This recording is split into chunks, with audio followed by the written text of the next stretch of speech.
need to have our morning conversation. It's a very good thing we're having this morning. It came up on the weekend. Kiongozi, you're the one who shared this thing. You're the cause of all the problems we're having this morning.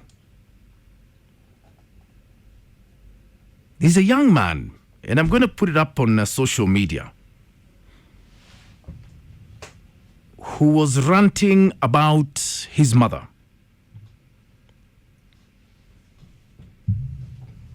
His father left when his sister was in standard 3. I think he was in something like standard 8 or form 1. And the mother kept saying things about the dad. Every time they'd ask about the father, the mother would say if he was here, he would. If he cared, he would be here.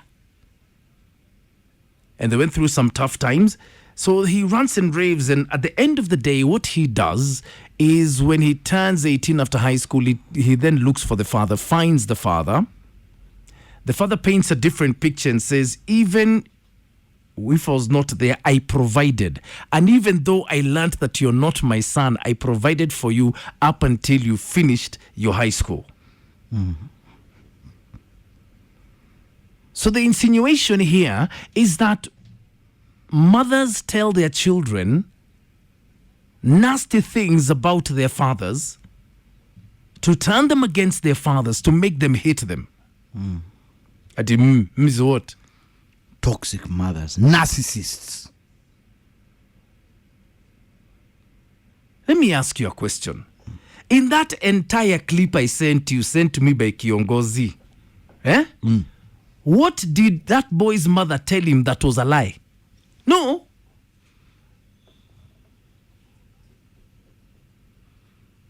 If he cared, he would have been there. Period.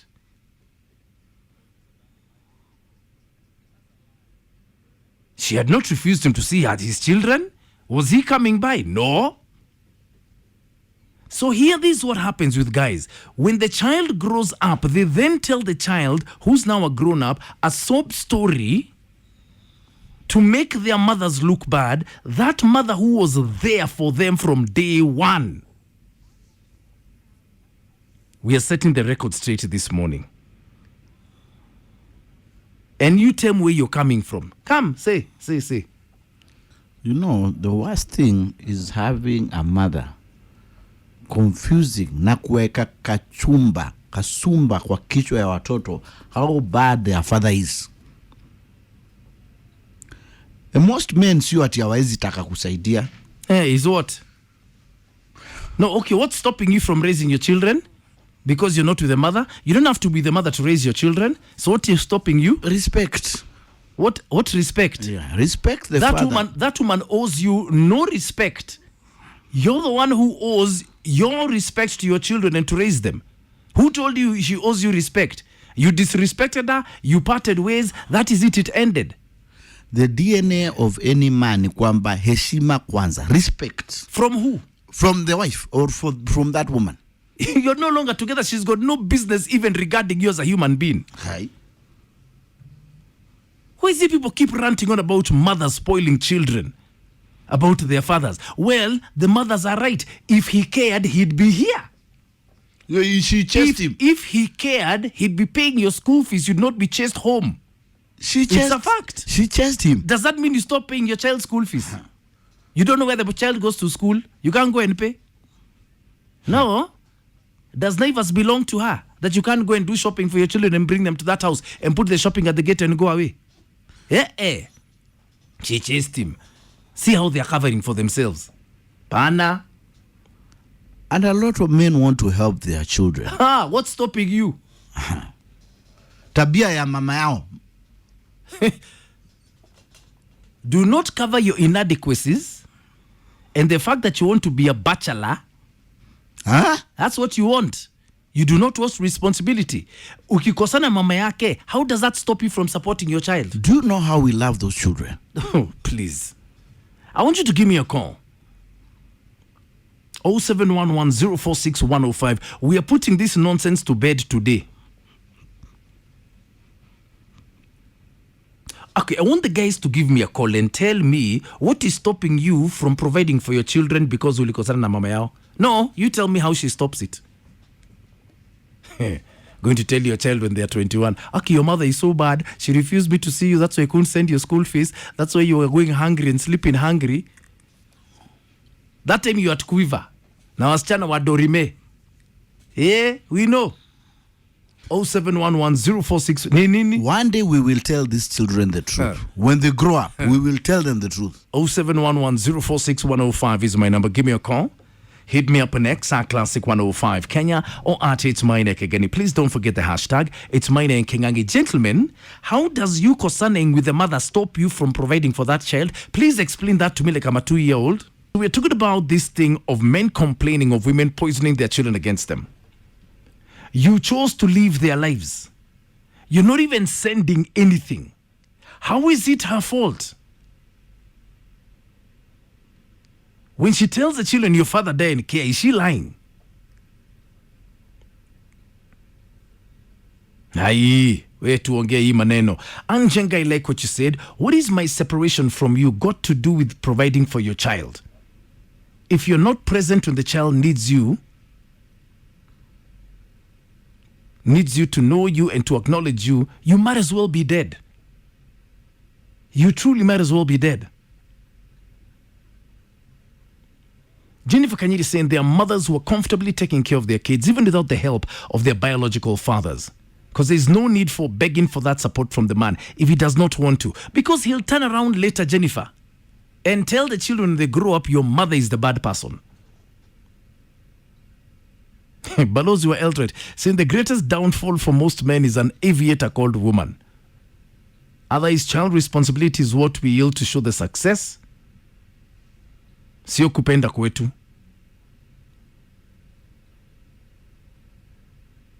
It's a conversation you need to have because it's got repercussions later on in life. Waambie waache kutuita aviator. Lakini nyinyi mavieta.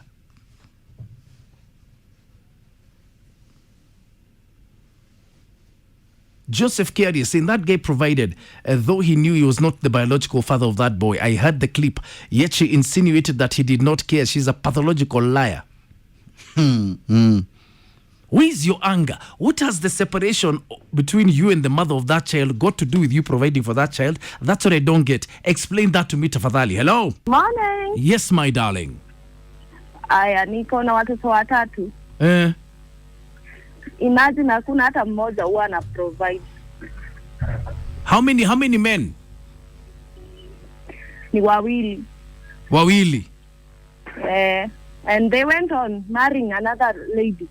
And they don't provide for their children. Imagine sasa inateseka na watoto peke yangu. Na ukiwapigia simu uambie watoto wao wanateseka?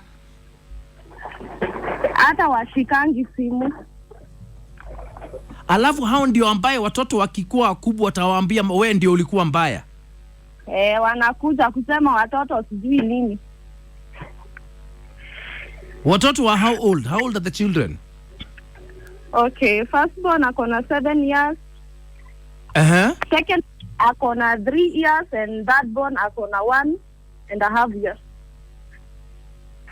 And you do not, and their fathers don't even pick up their phones. Hawachukuangi simu maana hata sasa sina kazi sijui nitafanya nini. Shule iko karibu.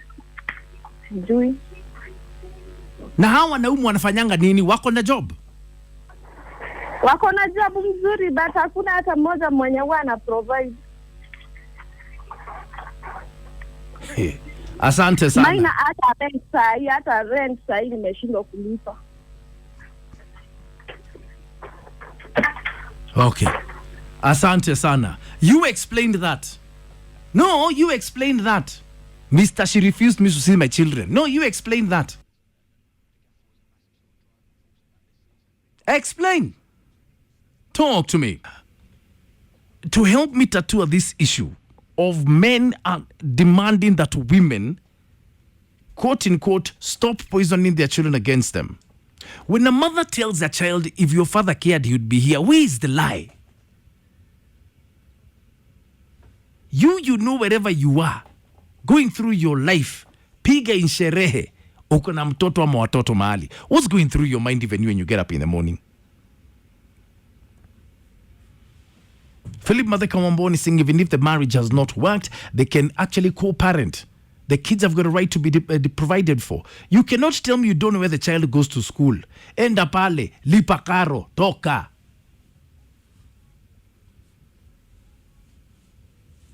You cannot keep saying when the child looks for you, when they are grown up, when they are so emotionally vulnerable, you give them a cock and bull story. Hapana wewe. Yeah. We must speak out against some things. I watched that clip over the weekend. It was shocking.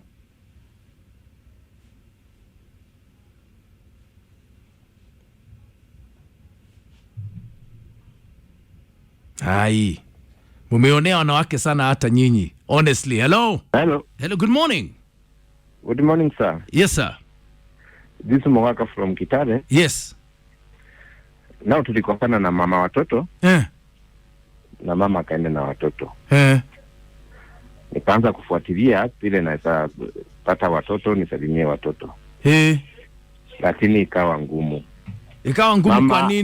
Mama anaambia watoto nisiwaone. Ati mama anaambia watoto nini? Anaambia watoto wasiongee na mimi. How old are the children? One now she's in Form 2. Na there's a time niliambiwa she's actually is in Nyabururu High School in Kisii. Na wakati mtoto alinipigia simu, alitumia simu ya mamake kunipigia, nikamuuliza anasoma shule gani, akanidanganya, akaniambia anasoma Sironga. So nikaenda mpaka Sironga, nikataka kuongea na mtoto, nikatafuta mtoto, nikakosa. Sasa wakati nilikuja kugundua baadaye, nikachua mtoto wako Nyabururu si Sironga. Sasa umeona mama ameambia watoto, yani ataki watoto nione watoto, ameambia watoto ubaya wangu, na watoto sasa wameanza kunichukia mpaka mtoto ananidanganya.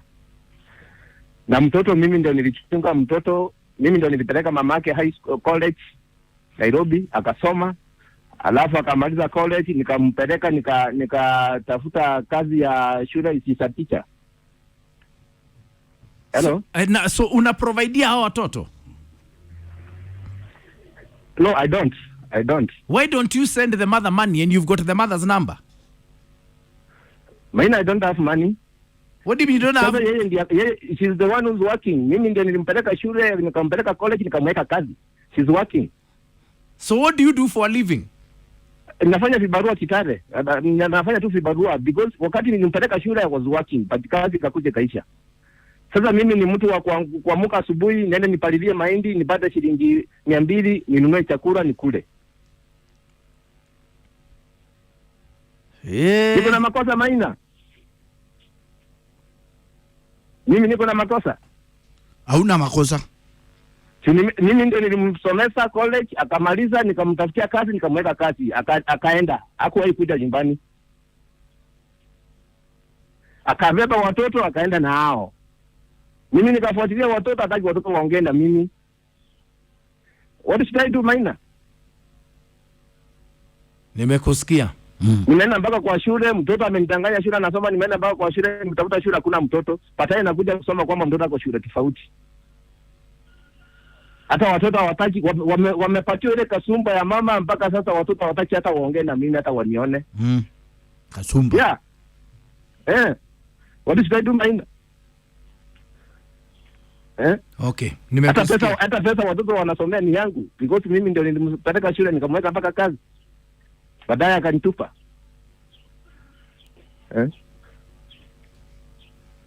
Niambie kama niko na makosa Mr. Maina, niambie kama niko na makosa niambie. Hauna makosa. Mr. Maina ameniambia mzuri. Kama niko na makosa unaniambia. Hauna. Lakini sasa si wanafaa waambie watoto tabia mzuri. So that mtoto anajua mimi ni babake hata kama tulikosana na mama. Hello sir. Nakusikia.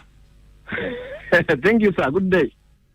Good day. Hana hata pesa. What does he want? Seriously. Okay, the mother should let the children talk to him, but then he's not even providing. He can't even provide. He's still the father. Able to talk to me? To close our discussion, my God, what a morning. Truth needs to be told. And Kiongozi, there's nothing about bastardizing men. There's nothing about bastardizing them. If you're not providing, you're not providing. That is it. Kelvin Watoka, you're saying the last caller, lazima apate kazi. We must help him find a good job. Kiangai. Just call a spade a spade. If you're not there and you're not providing, you're not there and you're not providing. She's not lying. Have the final word. Hello? Maina. Yes. This is Naomi. I'm calling from Mombasa. Karibu sana, Naomi. I would like to talk about the issue. Karibu sana. Yeah, please do. So it's true. Wanaume wanaachia wamama watoto. Si ndio? Like kesi yangu mimi hata venye nilienda kujifungua huyo mtoto wangu. The guy left me in the hospital. Hold on. Ate? Aliniacha hospitali for 1 month, 2 weeks, and I'll never forget. I was 17 years old when I got my baby. Haya. Na by then nilikuwa namtegemea na alikuwa na job cause ni mtu wa government. So the guy, when I went to get my baby, aliniacha hospitali for 2 months, for 1 month, I think 1 month, 2 weeks. Because and then after that, his dad alikuja akanitoa hospitali. After 1 month and 2 weeks? Yes, they alikuja akanitoa hospitali. Because yes, because they could not discharge you because you had a bill. Yeah, I had a bill. Ilikuwa ina accumulate. Ilikuwa inaongezeka mpaka dada kaona nitakufia hospitali na I was not even sick. The only problem I had ni kwenda kupata mtoto. Now the guy left me there for 1 month, 2 weeks. I'll never forget that. My son is now 22 years old. And has that man been in that child's life since that day? Sorry? And that man who left you in the hospital, yes, has he been in your child's life? Never. He's been on and off, but now I gave up. When the boy was 10 years old, I gave up. Now I've been taking care of my son. And it hurt me so much because I was so innocent. I was a small girl. I thought life was good, being married or getting a man. But since then, that man, alinifanya mpaka, I don't trust men anymore. I have been taking care of that boy alone. Na ako tu mwanaume ako tu hafanyagi chochote. Hata mtoto fair because the boy anaenda ni yule akwenda na kurudi. So let me ask you. Yes. What does the father of this child do for a living?